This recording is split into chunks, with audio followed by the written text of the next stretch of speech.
Hey everyone, and welcome back to Old Charles. Today, we're diving into a coin that just about every Australian has held in their hand at some point, but one specific year holds a secret that can make it worth a small fortune.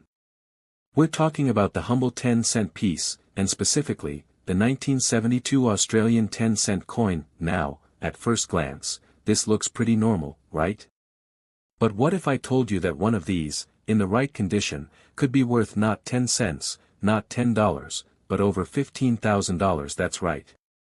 So, grab your coin jars and get comfortable, because we're about to uncover the story of the 1972 10-cent coin, and I'll show you exactly what to look for. To understand the 1972 coin, we need a quick history lesson. Before 1966, Australia used the old British system of pounds, shillings, and pence. It was complicated. But in 1966, Australia made the bold switch to decimal currency, the dollars and cents we know today. This new coinage needed new designs. For the 10, 20, and 50-cent pieces, the Royal Australian Mint chose a beautiful, leaping animal, the lyrebird. This bird is a true Australian icon, known for its incredible ability to mimic sounds and its elaborate tail feathers. The design was created by the renowned sculptor Stuart Devlin, who was actually the first Australian to be appointed goldsmith to the Queen. The obverse, or head side, featured the young portrait of Queen Elizabeth II by Arnold Machin. This portrait was used from 1966 all the way until 1984. So, every 10-cent coin from 1966 to 1984 has this same basic design. Now, here's a crucial piece of information. From 1966 to 1991, Australian 10, 20, and 50-cent coins were struck in cupronickel, that's 75% copper and 25% nickel. But for the very first year, 1966, the 10-cent coins had a secret. They were struck in 80% pure silver. This makes the 1966 10-cent a desirable coin for collectors. But our star today is 1972. By then, they were firmly using cupronickel. So, if it's not silver, what makes a common 1972 coin so valuable? The answer lies not in the metal, but in the minting process. This is the heart of the matter.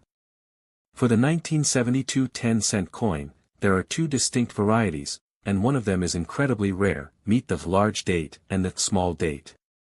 The large date is the common one. Millions and millions were minted. You almost certainly have this one in your change. The numbers, 1972, are bolder and fill more of the space on the obverse. The small date is the holy grail. The numbers are noticeably thinner, finer, and don't fill the space as much. It's a subtle difference, but to a collector's eye, it's everything that it's believed that early in 1972, a small number of obverse dies were created with this small date punch.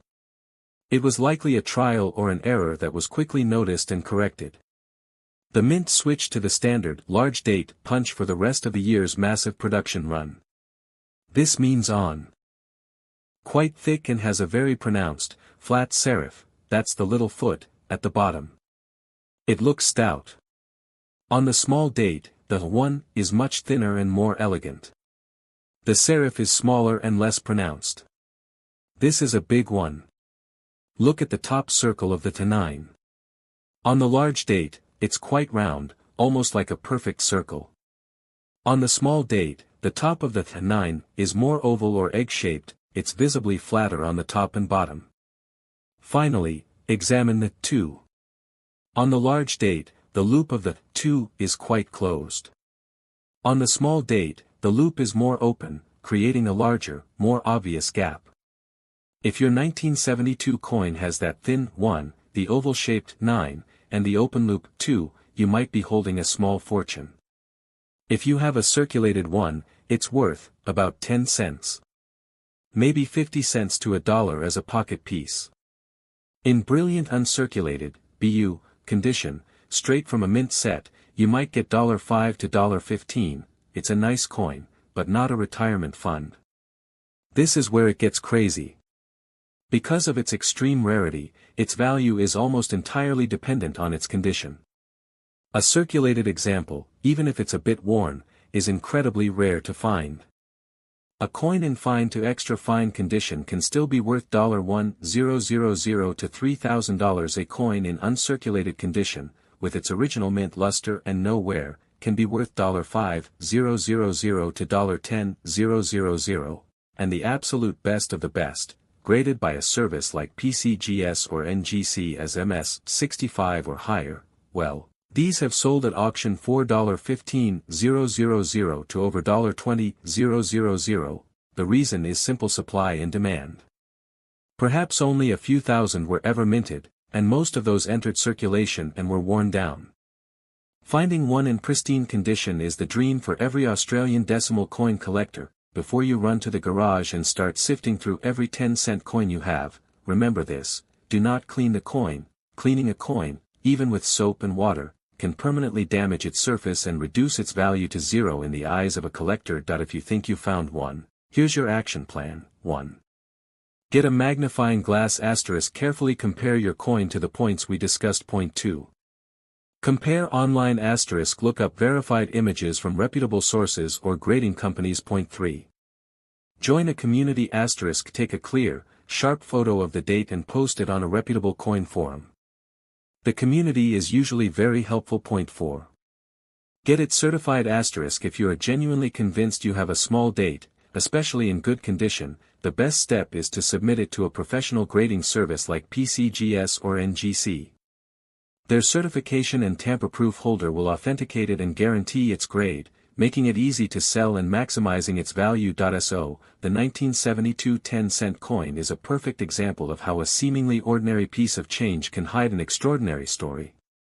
It's a relic from the early days of Australia's decimal currency, a testament to a tiny minting quirk, and a potential treasure. Economic change, and artistic identity. Its journey began not with decimal currency, but in the final years of the British-style system it would eventually replace. The florin was the direct equivalent of the future 10-cent piece.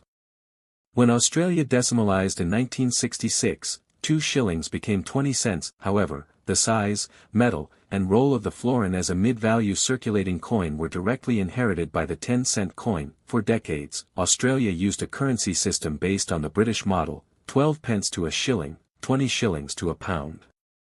It was cumbersome and complex. The decision to switch to a decimal system, units of 10, was a monumental shift for the nation. The lyrebird was a perfect symbol of unique Australian wildlife and natural beauty. Devlin's design captured the bird in a graceful, leaping pose, full of motion and elegance. This design has remained unchanged on the reverse of the coin since 1966. The obverse, heads, side featured the portrait of Queen Elizabeth II. The first portrait, used from 1966 to 1984, was the work of British sculptor Arnold Machin. This is a key point of historical and collector interest. Point 1966, the silver 10-cent ***. The very first 10-cent coins minted for circulation in 1966 were struck from an 80% silver alloy. This was a continuation of the pre-decimal tradition of using silver for higher value coins. However, the price of silver began to rise dramatically in the late 1960s. The Great Metal Change, 1967 onwards. By 1967, the intrinsic metal value of the silver coins was threatening to exceed their face value. To avoid this, the Royal Australian Mint swiftly changed the composition. From 1967 onwards, all circulating 10-cent coins were made from cupronickel, 75% copper, 25% nickel, a much cheaper and more durable metal that is still used today. This makes the 1966 10-cent coin the only silver year for the circulating series, making it a key date for collectors. The obverse of the 10-cent coin has served as a timeline of Queen Elizabeth II's reign. Point 1. Arnold Machin portrait, 1966 to 1984, featured a young queen wearing a tiara. Point 2.